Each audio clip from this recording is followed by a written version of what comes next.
അപ്പോൾ ഈ വാൾവരവ് എന്ന് പറഞ്ഞല്ലോ, അപ്പോൾ അതെന്താണ് അതിൻ്റെ ഒരു അതിൻ്റെ പിന്നിലുള്ള ഐതിഹ്യം എന്ന് പറയുന്നത് ഈ ദക്ഷൻ്റെ കഴുത്ത് വീരഭദ്ര, അതായത് സതീ ദേഹത്യാഗം ചെയ്തെന്നറിഞ്ഞ സമയത്ത് ശിവൻ അറിയുകയും അങ്ങനെ ജഡ പറിച്ചെടുത്ത് വീരഭദ്രനെയും ഭദ്രകാളിയെയും സൃഷ്ടിക്കുകയും അവരെ യാഗഭൂമിയിലേക്ക് പറഞ്ഞിരിക്കുക. അപ്പോൾ അവിടെ വെച്ച് വീരഭദ്രൻ ദക്ഷൻ്റെ കഴുത്തറുത്ത വാള് ചുഴറ്റി എറിഞ്ഞത് മുതിരേരിയിൽ ചെന്ന് വീണെന്നും ആ സ്ഥലത്ത് വെച്ചാണ് സതീദേവി തിരിച്ച് ആദിപരാശക്തിയായിട്ട് സിംഹത്തിൻ്റെ മുതിരിലേറി കയറിപ്പോയ സ്ഥലം. ആ സ്ഥലത്താണ് ഈ വാള് ചെന്ന് വീണത്. ആ വാള് ഉത്സവം തുടങ്ങുമ്പോൾ ഇവിടത്തേക്ക് ദേവീ ചൈതന്യത്തോടുകൂടെ കൊട്ടിയൂരിലേക്ക് വരുന്ന ആദ്യത്തെ ഒരു യാത്ര. അതാണ് ഞാൻ പറഞ്ഞത്, ഘോഷയാത്രയിലല്ലേ ഇപ്പം നമ്മളിപ്പോൾ കൊട്ടിപ്പുറപ്പെടുന്ന വിളംബര യാത്ര ഇല്ലെന്ന് പറയുമ്പോഴും ഇതുപോലെ പഴയ കോട്ടയ സ്വരൂപത്തിൻ്റെ നാനാഭാഗത്തു നിന്നും കൊട്ടിയൂർ ഉത്സവത്തിന് വേണ്ട സാധനങ്ങളും ഉത്സവ നടത്തിപ്പുമായിട്ട് ബന്ധപ്പെട്ടിട്ടുള്ള എഴുന്നള്ളത്തുകൾ അപ്പോൾ വേണമെങ്കിൽ അതിനെ പടഹാദിയിൽ പെടുത്താം. പക്ഷെ സാധാരണ പടഹാദി എന്ന് പറയുന്ന എല്ലാ സ്വഭാവങ്ങളും ഈ ഉത്സവത്തിൽ കാണാനും ഇല്ല. അപ്പോൾ അവിടെ ഒരു അമ്പലമുണ്ട്, മുതിരേരി അമ്പലമുണ്ട്. അത് ഈ ഐതിഹ്യമായിട്ട് ബന്ധപ്പെട്ട അമ്പലങ്ങളാണ്. അവിടുത്തെ ജന്മശാന്തി ഒറ്റയ്ക്കാണ്. ഏതാണ്ട് ഒരു 10-28 കിലോമീറ്റർ ദൂരം ഈ വാഴ എഴുന്നള്ളിച്ച് ഇപ്പോഴത്തെ പേരിയാച്ചുരമല്ല, പാൽച്ചുരം. പണ്ട് കാട്ടിലൂടെ ആയിരുന്നു, ഇപ്പം പക്ഷെ പാൽച്ചുരത്തിലൂടെ ഇറങ്ങി നടന്നു ഒറ്റയ്ക്ക് മുതിരേരി അമ്പലത്തിൽ നിന്ന് ഉച്ചയ്ക്ക് ഒരു 10-11 മണിക്ക് പുറപ്പെടുകയും വൈകുന്നേരം സന്ധ്യയോടുകൂടെ ഇക്കരെ ക്ഷേത്രത്തിലെത്തുന്ന രീതിയിൽ പാൽച്ചുരം ഇറങ്ങിയിട്ടാണ്. ഇപ്പം അധികം റോഡാണ്, പണ്ട് കാനനപാതയായിരുന്നു. പിന്നെ ഈ പൊതുവെ ഒരു ക്ഷേത്രങ്ങളുമായി ബന്ധപ്പെട്ട് ഈ സമുദായങ്ങളുടെ ഒരു പ്രാതിനിധ്യം അവിടെ എല്ലാ സമുദായങ്ങൾക്കും കൊട്ടിയൂർ ഉത്സവം തീരുമാനിച്ച സമയത്ത് കോട്ടയ സ്വരൂപത്തിലുള്ള എല്ലാ ജനവിഭാഗങ്ങൾക്കും, അതായത് എല്ലാ ജാതി വിഭാഗങ്ങൾക്കും മുസ്ലിം സമുദായത്തിനും അവിടെ ഉത്സവത്തിന് പ്രാതിനിധ്യമുണ്ട്. അതിൻ്റെ ചടങ്ങുകളായിട്ട് ബന്ധപ്പെട്ട് ആ പ്രാതിനിധ്യം എന്ന് പറയുന്നത് പഴയ നമ്മുടെ കേരള സംസ്കൃതി എന്ന് പറയുന്നത് നമ്മുടെ ഭൂമിയും കൃഷിയും ഉൽപ്പാദനം. അപ്പോൾ ഓരോ ജാതി സമുദായവും അവരുടെ ഉൽപ്പാദനവുമായിട്ട് ബന്ധപ്പെട്ട സാധനങ്ങളാണ് ഉത്സവ നടത്തിപ്പിന് അവിടെ എത്തിക്കുന്നത്. അതാണ് അതിൻ്റെ ഒരു ഗ്രാമീണ ഉത്സവം എന്നുള്ള രീതിയിൽ അവരുണ്ടാക്കുന്ന സാധനങ്ങൾ ഉത്സവ നടത്തിപ്പിന് മുസ്ലിം സമുദായത്തിന് സാധനം അവിടെ എത്തിക്കുന്നില്ല. പക്ഷെ അവിടെ ഈ തിരുവഞ്ചിറയിലേക്ക് വെള്ളം കടത്തിവിടുന്നത് വാവലി പുഴയിൽ ഒരു ബണ്ട് പോലെയുള്ള ആ ബണ്ട് കെട്ടി വെള്ളം തിരിച്ചുവിടാനുള്ള അധികാരം പാറപ്പുറം എന്ന് പറയുന്ന മുസ്ലിം തറവാട്ടുകാർക്കാണ്. അവരാണ് ആ ബണ്ട് കെട്ടി തിരുവഞ്ചിറയിലേക്ക് വെള്ളം. ഉത്സവത്തിന്റെ ചടങ്ങുകൾ ബാക്കിയുള്ളത് എങ്ങനെയാണ്? ഉത്സവം ആദ്യം ഞാൻ ഈ പറഞ്ഞ പ്രക്കുളം ആണ്, ദെൻ വരുന്നത് നീരെഴുന്നള്ളത്ത്. ഇത് രണ്ടും ശരിക്കും ഇക്കര ക്ഷേത്രത്തിലാണ് കൂടുതൽ. ഈ നീരെഴുന്നള്ളത്ത് ദിവസം മാത്രമാണ് അക്കരെ സന്നിധാനത്തിലേക്ക് ആളുകൾ പ്രവേശിക്കുന്നത്. ഇതിൻ്റെ അവകാശികളായ നമ്പൂതിരിമാരും അതിന് ആൾക്കാർ പ്രവേശിക്കുന്നത്. അതിനുശേഷമാണ് അവിടെ അമ്പലം അമ്പലത്തിൻ്റെ ഒരു പ്രത്യേകത എന്ന് പറഞ്ഞാൽ അവിടെ എല്ലാം താൽക്കാലികമായി കെട്ടിയുണ്ടാക്കുന്നതാണ്.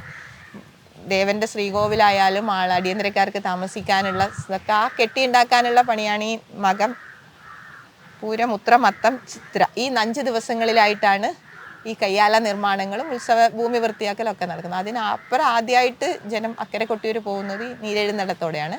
പിന്നെ ചോദ്യനാളിൽ നെയ്യാട്ടം എന്ന് പറയുന്നത് ഈ കോട്ടയം ഇരുവിനാട് പ്രദേശത്തുള്ള നായർ സമുദായക്കാർ ഈ ഉത്സവ നടത്തിപ്പിന് വേണ്ട മൊത്തം നെയ്യും എഴുന്നള്ളിച്ച് അവിടെ എത്തിക്കുക. കാരണം അവരുടെ കുലത്തൊഴിലായിരുന്നു പണ്ട് കൃഷിയും കന്നുകാലി വളർത്തലും. അപ്പോൾ ആ രീതിയിൽ അവരുണ്ടാക്കിയെടുക്കുന്ന നെയ്യ് ഏതാണ്ടൊരു ഈ മേടച്ചോതി മുതൽ അവരുടെ വ്രതം തുടങ്ങും. എന്നിട്ട് കൃത്യമായിട്ടൊരു 4 ഘട്ടങ്ങളിലുള്ള വ്രതനിഷ്ഠകളോടുകൂടെ, വെറുതെ നെയ്യ് എഴുന്നള്ളിക്കാന്നല്ല, കൃത്യമായിട്ടുള്ള വ്രതചര്യകളിലൂടെ ശരീരവും മനസ്സും ശുദ്ധമാക്കിയിട്ട് ഒരു നെയ്യമൃതാക്കിയിട്ടാണ് അവിടെ പെരുമാൾക്ക് അഭിഷേകം ചെയ്യാനുള്ള നെയ്യായിട്ട് എത്തിക്കുന്നത്. അതിന് 2 അവകാശികളാണ്. ഒന്ന് തമ്മയങ്ങാടൻ മൂത്ത നമ്പ്യാരും ഇരുവിനാട് വെല്ലിപ്പാലൻ വലിയകുറുപ്പും. ഇവരാണ് അതിൻ്റെ ജന്മസ്ഥാനികർ. ഇവരുടെ കൂടെ പ്രാർത്ഥനക്കാരായിട്ട് ആ സമുദായത്തിൽപ്പെട്ട ഒരുപാട് പേര്, ഏതാണ്ട് 1000കണക്കിന് നെയ്യമൃതകാർ അവിടെ ഈ നെയ്യ് കുടുംബങ്ങൾ ഒരു കുപ്പി നെയ്യെങ്കിലും വേണമെന്നാണ് മിനിമം. അത് വ്രതശുദ്ധിയോടെ വീടുകളിൽ അമ്മമാർ തയ്യാറാക്കുന്ന നെയ്യ് ഒഴിച്ചു കൊടുക്കണം എന്നൊക്കെയാണ്. പക്ഷെ കാലികമായ മാറ്റങ്ങൾ ഈ നെയ്യ് ഉൽപ്പാദനത്തിൽ വന്നിട്ടുണ്ട്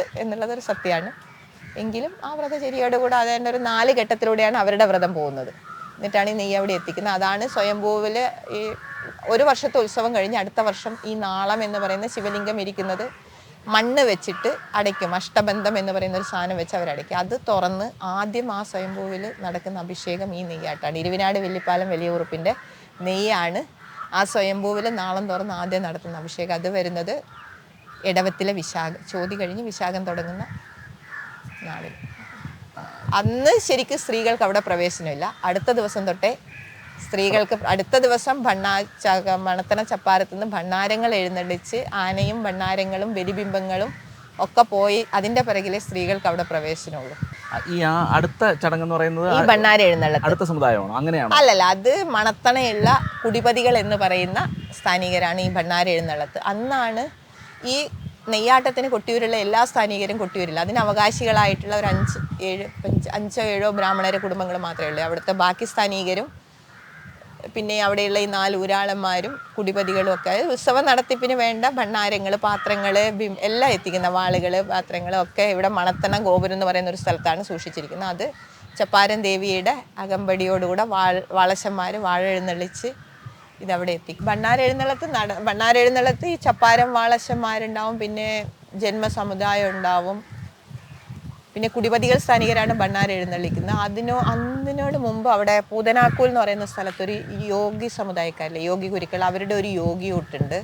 അങ്ങനെ കൊട്ടിയൂർ ഈ ഭണ്ണാരം പുറപ്പെടുന്നതിന് മുമ്പ് മണത്തണ ദേവിയുടെ സമ്മതം കിട്ടിയാൽ മാത്രമേ ഈ ഭണ്ണാര തുറക്കുള്ളൂ. അങ്ങനെ പുറത്ത് ഒരുപാട് ചടങ്ങുകളെ കൊട്ടിയൂർ ഉത്സവത്തോടിന്റെ അനുബന്ധമായിട്ട് ആ പ്രദേശത്ത് നടക്കുന്നുണ്ട്. അപ്പൊ അവിടെ വന്ന് ചുറ്റുമുള്ള ബന്ധപ്പെട്ട വേറൊരു പ്രത്യേകത, ആ ക്ഷേത്രങ്ങളിലൊക്കെ ദേവീ ചൈതന്യങ്ങൾ ഈ ഉത്സവ സമയത്ത് ശരിക്കും പറഞ്ഞാൽ ഈ പ്രാട്ടരയിലുള്ള പല അമ്പലങ്ങളിലും പൂജകൾ പോലും നടക്കില്ല, അടിച്ചിടും. എല്ലാവരും അവിടെ എല്ലാ ദേവകളും ഉത്സവത്തിന് എത്തുന്നതാണ്. പക്ഷെ ഇപ്പം ഈ എന്താ പറയുക, പിൽഗ്രിം ടൂറിസവുമായി ബന്ധപ്പെട്ട എല്ലാ അമ്പലങ്ങളിലും ആ സമയത്ത് തിരക്കാണ്. തിരുനെല്ലിയിൽ ആ സമയത്ത് ശരിക്ക് ഈ വാവ് ബലികൾ അങ്ങനെയുള്ളതൊന്നും നടക്കില്ല എന്നായിരുന്നു. കാരണം അവിടെ നിന്ന് ഈ പിറക്കൂഴത്തിൻ്റെ ദിവസം ഭൂതഗണങ്ങളെയും കൊണ്ട് അവിടുത്തെ തിരുനെല്ലിയിൽ നിന്നായിരുന്നു കൊട്ടിയൂരേക്ക് ആവശ്യത്തിന് വേണ്ട നെല്ല് മുഴുവൻ. അപ്പം തിരുനെല്ലി പെരുമാൾ ഭൂതഗണങ്ങളോടൊപ്പം ഈ നെല്ലും ഒക്കെ ആയിട്ട് കൊട്ടിയൂരേക്ക് കൊടുത്തുവിടും. പിന്നെ അവിടെ ഒരു ചടങ്ങുമില്ല. പിന്നെ വറ്റടി കഴിഞ്ഞിട്ട് തിരിച്ച് കയറിയാലേ ഉത്സവമുള്ളെന്നൊക്കെ ആയിരുന്നു പഴയ വിശ്വാസം. പക്ഷെ അതിൻ്റെ പ്രതീകം ഇപ്പോഴും ഇന്നോ നാളെയോ നിങ്ങൾക്ക് കൊട്ടിയൂർ എത്താൻ പറ്റിയെങ്കിൽ ഒരുപാട് ഇതുണ്ടല്ലോ, നമ്മളെന്താ പറയുക, മിന്നാമിനുങ്ങുകൾ.